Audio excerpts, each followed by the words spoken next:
Tuhan bersamamu.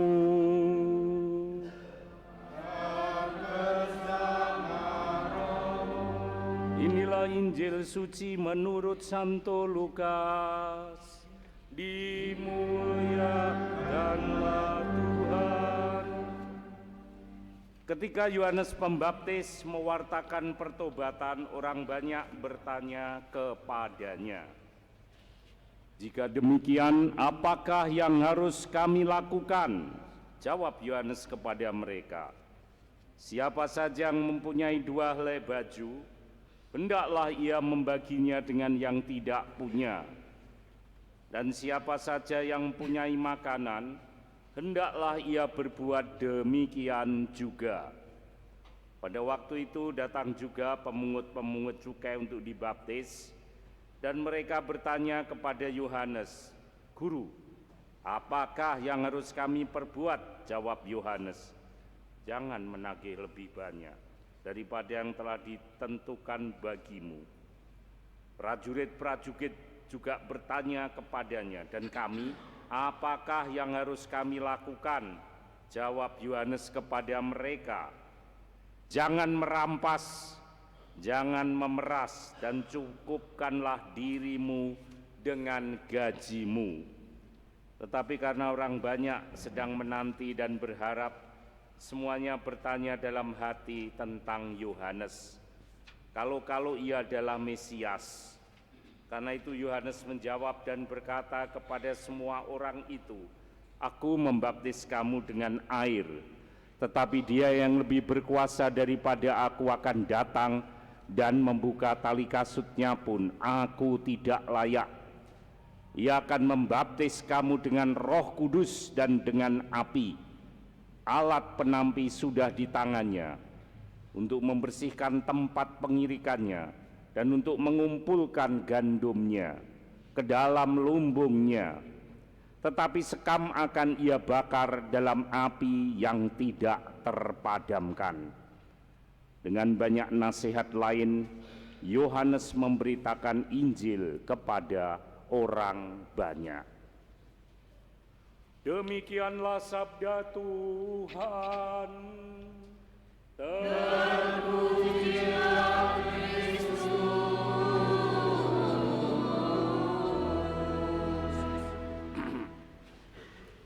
Masa Advent pekan yang ketiga seringkali juga dinyatakan sebagai masa sukacita. Sukacita dalam hal apa?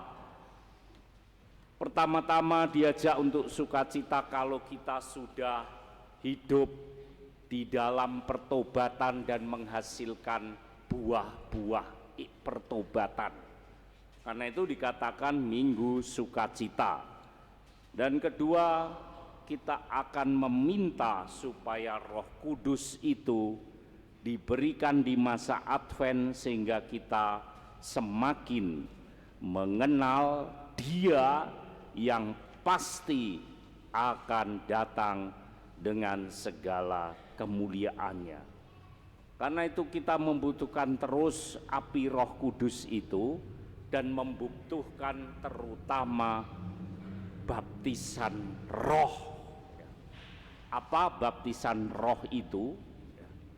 Saudara-saudara yang terkasih, masa Advent kita terbiasa menangkapnya dengan masa menantikan kedatangan Tuhan. Tidak salah ya. Tetapi hari ini justru Tuhan membalik itu.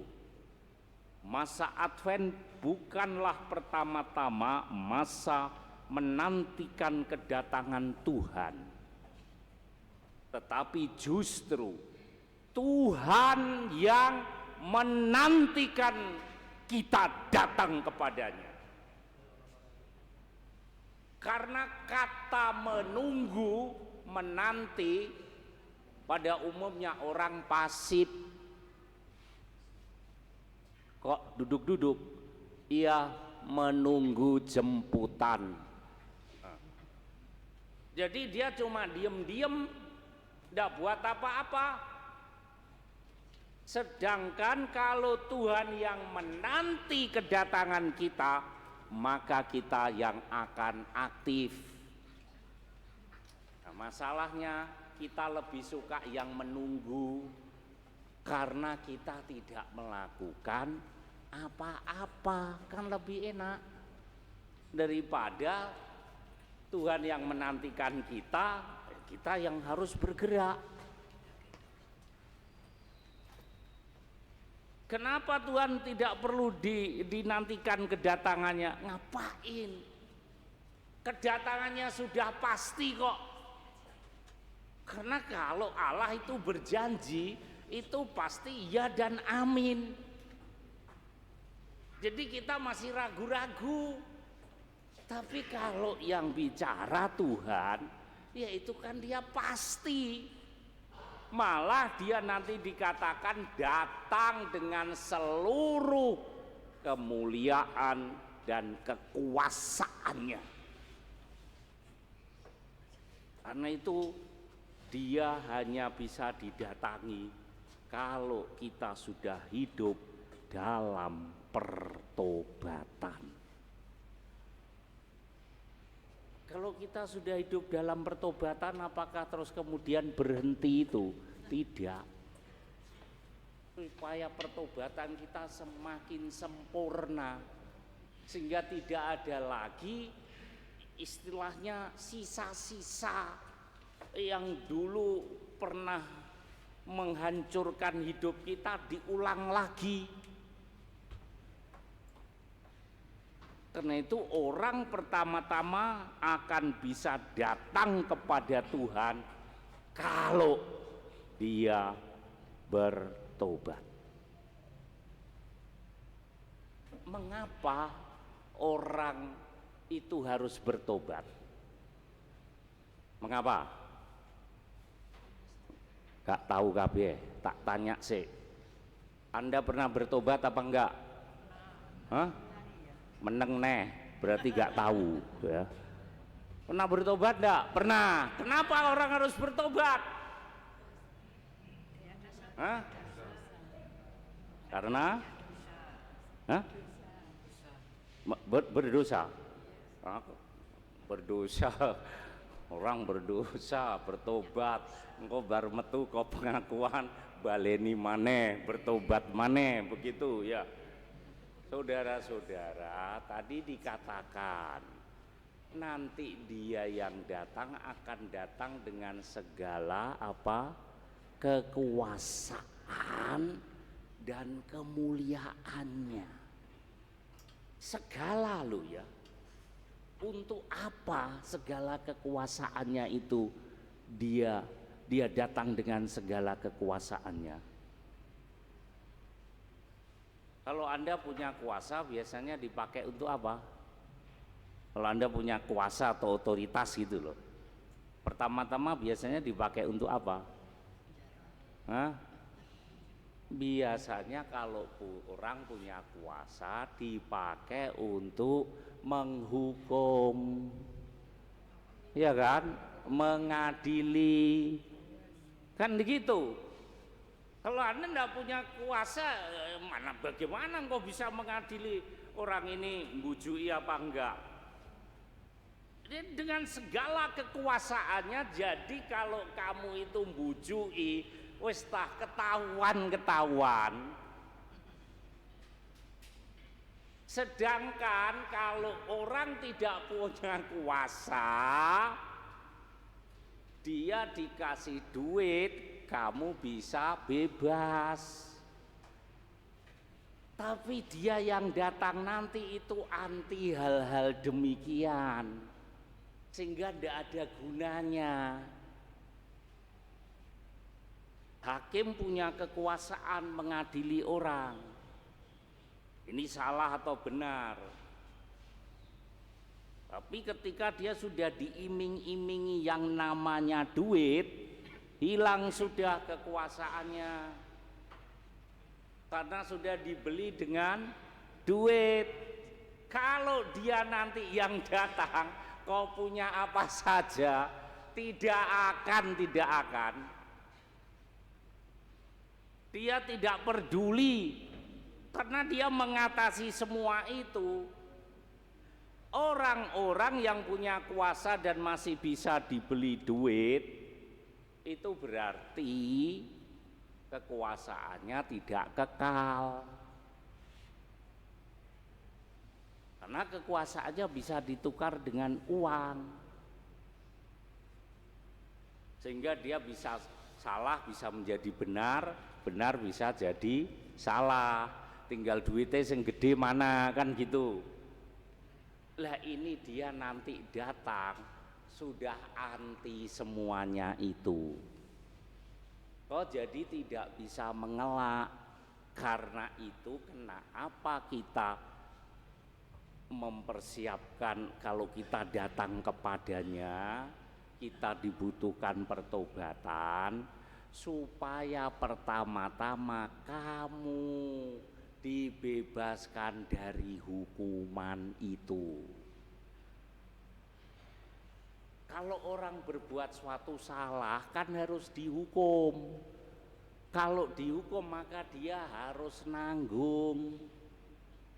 Nah, kita datang dengan bawa hati yang bertobat supaya pertama kita dibebaskan dari hukuman itu.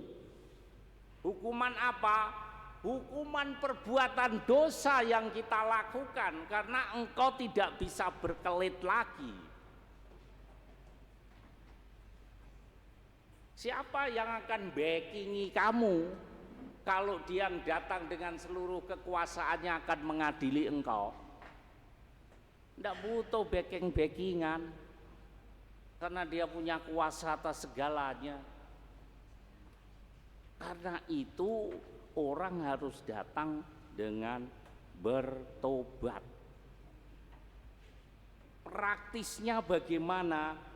Seperti yang dinasihatkan oleh Yohanes ketika semua orang dari berbagai status atau kehidupan mereka datang dan berkata, ya kamu harus bertobat. Ya praktisnya bagaimana? Ya, ada yang datang, orang-orang itu, apa yang harus kami lakukan? Yohanes menjawab, siapa saja yang punya 2 helai baju, hendaklah ia membaginya dengan yang tidak punya. Dan siapa yang punya makanan, hendaklah ia berbuat demikian juga. Artinya secara umum ya, kita diminta apa? Berbagilah. Mau berbagi enggak? Orang berbagi itu biasanya kalau dia punya kelebihan. Jarang kan menjumpai orang yang kekurangan mau berbagi? Ada enggak? Jarang. Pasti dia berlebih. Karena itu dikatakan kalau engkau mempunyai 2 helai baju, artinya lebih dari 1, kau harus berbagi. Karena kau punya lebih. Apakah itu berarti kalau kita kurang tidak boleh berbagi? Oh, malah berbobot itu. Seperti janda miskin itu. Nah, bukan berarti itu dilarang sama Tuhan. Tetapi kalau kamu punya lebih, yaitu istilahnya hendaknya kamu berbagi. Jangan pakai wajib. Kalau kurang romo, sunah, gak enek. Di mata Tuhan itu gak enek wajib, sunah. Keikhlasan itu loh yang penting. Untuk apa kita berlebih banyak tapi ketika kita berbagi ambek ngomel? Ada banyak orang enggak berbagi kelebihan tapi ngomel? Ada? Banyak atau sedikit? No, malah banyak. Lihat itu, gak malu tah ya.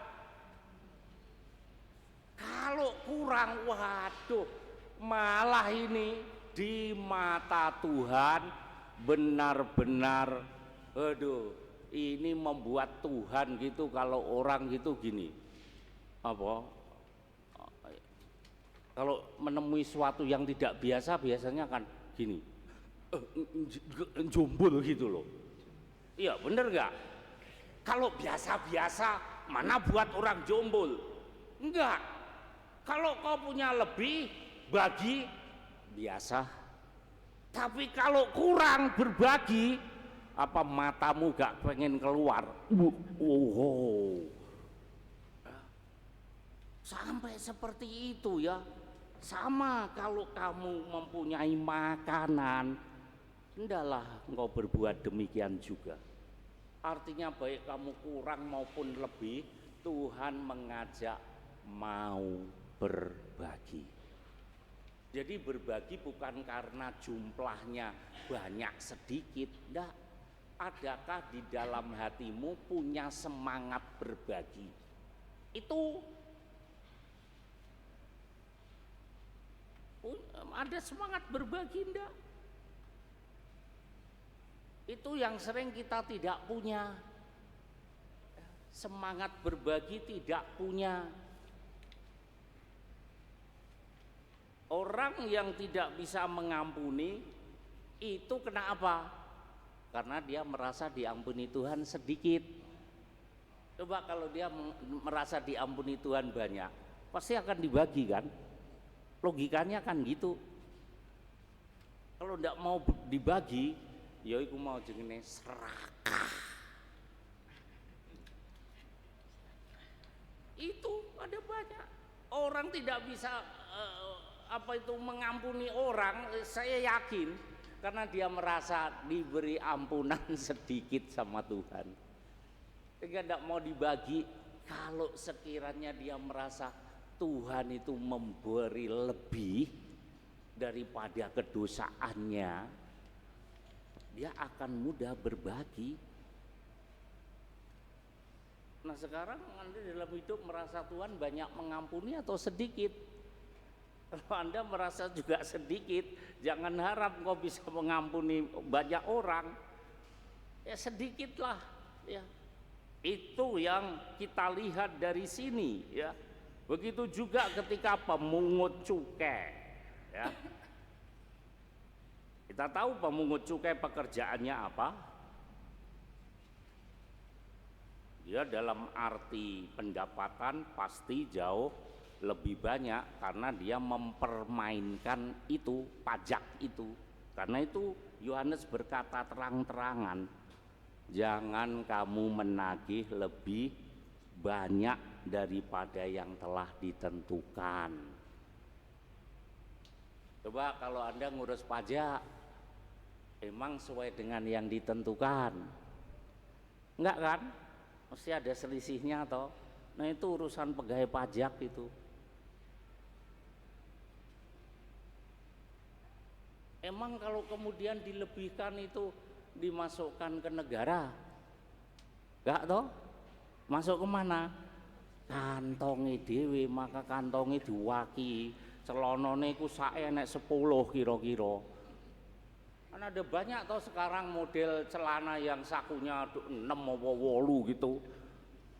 Banyak supaya untuk kalau dapat entit-entitan itu lebokno plung begitu. Makanya Yohanes langsung, jangan kamu meminta lebih banyak dari ketentuan yang sudah ditentukan. Ini tidak terima juga yang ngurus keamanan, apapun namanya, angkatan udara, darat, kepolisian, sama datang. Kalau kami apa yang harus kami lakukan? Yohanes menjawab apa kepada prajurit-prajurit itu? Jangan merampas, jangan memeras. Cukupkanlah dirimu dengan gajimu.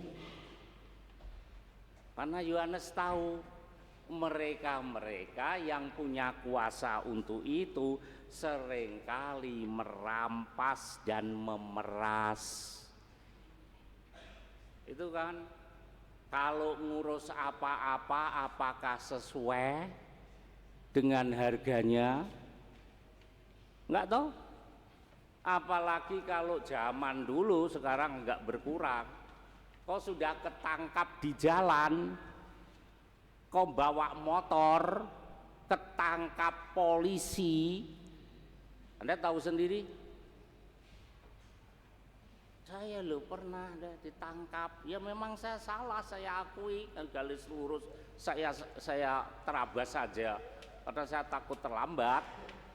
Mau ada berkati manten begitu, sudah tahu salahnya, tahu, saya bilang gitu. Ya Pak, sudah ditilang aja. Mana nanti saya ikut itu. Agak lama loh, enggak apa-apa, sudah saya pilih itu aja. Ikut ditilang nanti bayar di pengadilan. Ada kok surat damai. Maksudnya apa Pak? Saya bilang begitu. Surat damai itu ya orang biasa. Orang mana sih Mas? Saya ditanya gitu. Oh orang Surabaya. Oh arek Surabaya tah. Masa gak ngerti bahasa begitu? Enggak, aku enggak tahu Pak. Sudahlah terus terang aja ke istilahnya salam tempel Mas. Opo neh iki salam tempel. Saya tuh sampai bingung sendiri. Ya, ini salam tempel itu loh Mas. Loh maksudnya gimana? Iya Pak, kita salaman terus nanti ada apanya gitu loh. Lala. Loh gitu itu berapa Pak kalau seperti itu? Wah ini sudah mulai tergoyah ini saya. Karena apa tadi sudah Pak itu aja tak. Terus dia bilang, temanku ada 4 Mas. Loh apa hubungannya temanku ada 4? Bapak ini kan yang nangkep saya. Kok ada 4 ini bagaimana? Ya maksudnya supaya 4-4-nya itu dapat Pak. Jadi kecipratan. Nah, itu kan berarti memeras. Bener enggak? Saya pilih yang tadi dikasih sidang, enggak dikasih, kan aneh. Malah disuruh salam tempel. Loh kalau satu orang 5.000 gimana? Ya itu kan hanya dapat kopi. Loh lumayan loh Pak daripada tidak. Saya guyon-guyon begitu. Udah Pak gini aja Pak, sudahlah apa namanya, Bapak saya dikasih surat tilang. Begitu tah yang dipilih? Iya nggak apa-apa. Nanti Bapak pengen sarapan apa? Temennya panggil, mari kita sarapan bareng-bareng. Loh gak enak biye. Waduh, sungkan saya. Enggak apa-apa Pak, wong ini saya ini salah kok. Orang salah kan harus dihukum toh Pak. Iya bener juga ya, iya. Tapi kemudian kok kami ini tidak buat apa-apa, kok malah mau ditraktir. Ya enggak apa-apa Pak, wong saya itu lagi murah hati. Biasanya pelit loh Pak aku. Karena tadi Bapak bilang ada bapak temen 4, ya udahlah Pak, ayo Pak. Dia mulai bingung. Nah,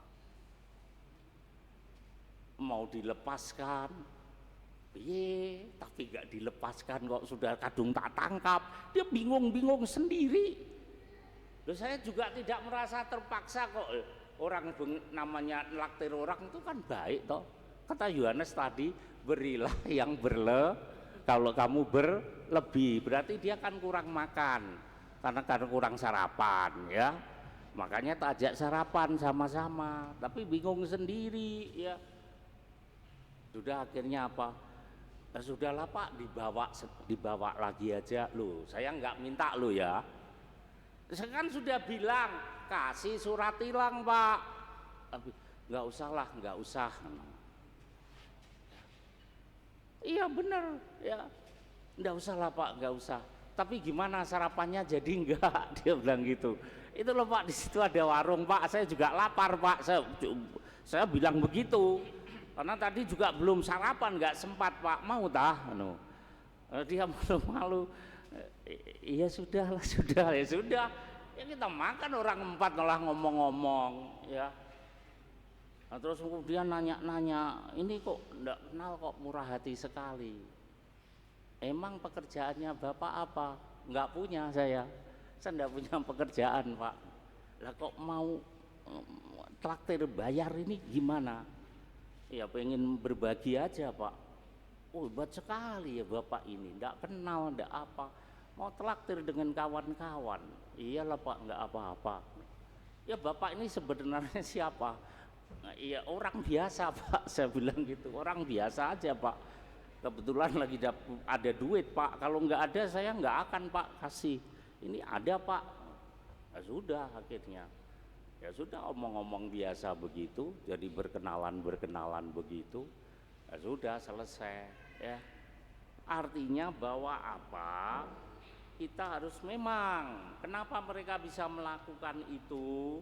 Karena mungkin ya gajinya mereka mungkin sangat rendah. Coba kalau lihat itu gaji-gaji polisi-polisi begitu, nanti kan memang dari segi gaji pokoknya itu kan sedikit. Itu belum terhitung tunjangannya loh ya. Sing akeh ku rak tunjangane, dudu gaji pokoknya. Yang saya tahu begitu. Gaji pokok sekian, tunjangan anak, istri, jadi gede ya. Tapi dari ya gajinya mungkin rendah lah. Tapi yang lebih rendah dari itu ada banyak. Nah itu kita diminta untuk sungguh-sungguh lakukan pertobatan. Apa yang perlu dilakukan dalam pertobatan itu, kita mohon agar Roh Kudus memberi kita rahmat pertobatan supaya api pertobatan itu tidak padam, tidak mendrip-mendrip. Orang susah bertobat karena apa? Apinya itu sudah mendrip-mendrip. Karena itu kita minta supaya Yesus membaptis kita dalam baptisan roh. Apa itu artinya baptisan roh? Baptisan roh itu orang sudah dibaptis belum? Ada kan kita dulu waktu pertama dikali dibaptis. Baptisan roh itu istilah ketika orang itu sudah dibaptis, Roh Kudus dicurahkan, tetapi apakah orang itu tidak hidup lagi dalam kedosaan? Kan tidak. Emang saudara waktu sudah dibaptis terus tidak berdosa? Kira-kira dosanya lebih dikit atau lebih banyak? Setelah Anda dibaptis itu loh, baptis engkau dengan dulu tidak hidup di dalam roh dan kebenaran. Nah ketika sudah dibaptis, dalam perjalanannya itu dosanya makin dikit atau makin banyak? Lu gak wani jawab. Makin banyak atau dikit? Nah makanya butuh baptisan roh supaya api Roh Kudus yang tadi dicurahkan tidak mendrip-mendrip, supaya dengan demikian spiritualitas bertobat itu terus terjadi selama kita melakukan dosa. Kita mohon supaya api pertobatan itu terus menyala. Bagaimana supaya itu menyala? Ya kita mohon supaya ketika Sang Mesias itu datang, kita yang berupaya untuk menemui Dia. Bukan Mesias yang menemui kita, tapi kita, kalau kita dapat membawa api pertobatan itu. Kita berbuat dosa hampir 24 jam, kecuali pas tidur, wes gak enak iku. Emang kamu tidur terus iso aku tak ngamplengi wong ngono, gak iso toh, sudah tidur. Tapi sebelum tidur kan masih ada hal-hal yang jahat. Ya katakanlah, ya bukan 24 jam lah. Kalau orang tidur anggap aja 6 jam, jadi 18 jam itu kita rentan berbuat dosa. Harusnya ketika kita rentan berbuat dosa, kita juga harus rentan juga minta apa? Pengampunan. Kan begitu. Wong Anda rentan buat dosa, tapi tidak mau rentan minta pengampunannya. Anda buat dosa itu mengenal waktu apa enggak? Enggak.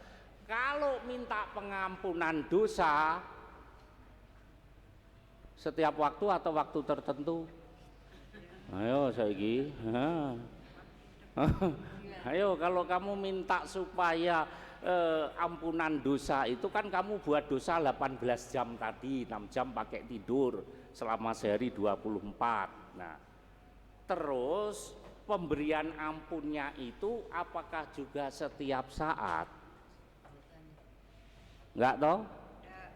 Cuma waktu mau Natal dan Paskah. Iku pun nek eling kan gitu. Loh kemarin itu loh, ini jujur-jujuran loh ya. Kita ada pengakuan dosa 2 hari. Ya. Kita datangkan 3 atau 4 romo.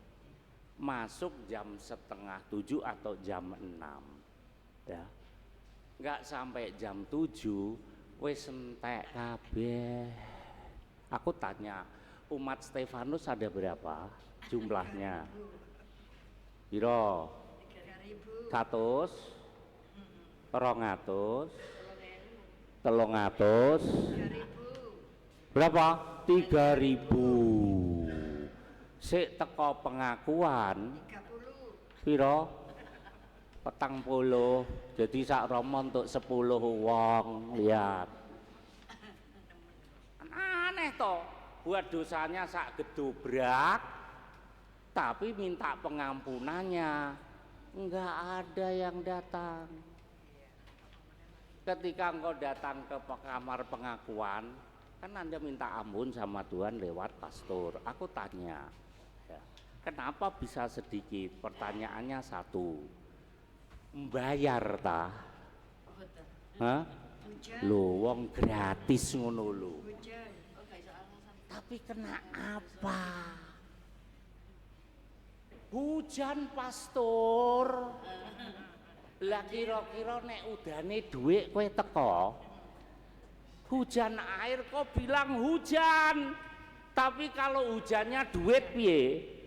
Kira-kira tetap teko apa gak teko? Pasti datang. Wah kalau hujan duit Romo, saya nomor 1 Romono itu.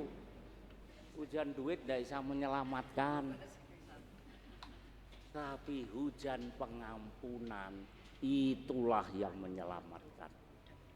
Nah Bapak Ibu saudara-saudara yang terkasih, marilah selama masa Advent yang ketiga ini, ayo kita bersama-sama mohon agar Roh Kudus itu dihembuskan supaya semangat pertobatan kita terus menerus, supaya dengan demikian kita lepas dari hukuman itu. Pengadilan pasti terjadi ketika Allah datang dengan segala kekuasaannya. Mari supaya kita luput dari penghukuman dan penghakiman kepada Dia yang punya kuasa di atas segalanya. Mari kita mohon agar Roh Kudus dihembuskan, membaptis kita lagi dalam baptisan Roh, supaya dengan demikian kita terus punya semangat pertobatan yang mengalir terus menerus sampai kita datang di mana Tuhan sudah menunggu kita untuk memasuki ke wilayah kerajaannya. Masa Advent adalah masa kita menemukan Tuhan dan menemukan kedatangannya. Kiranya masa Advent semakin membuat kita untuk mempertobatkan diri dan untuk menemukan Dia yang pasti akan datang dengan segala kekuasaannya. Tuhan memberkati. Amin.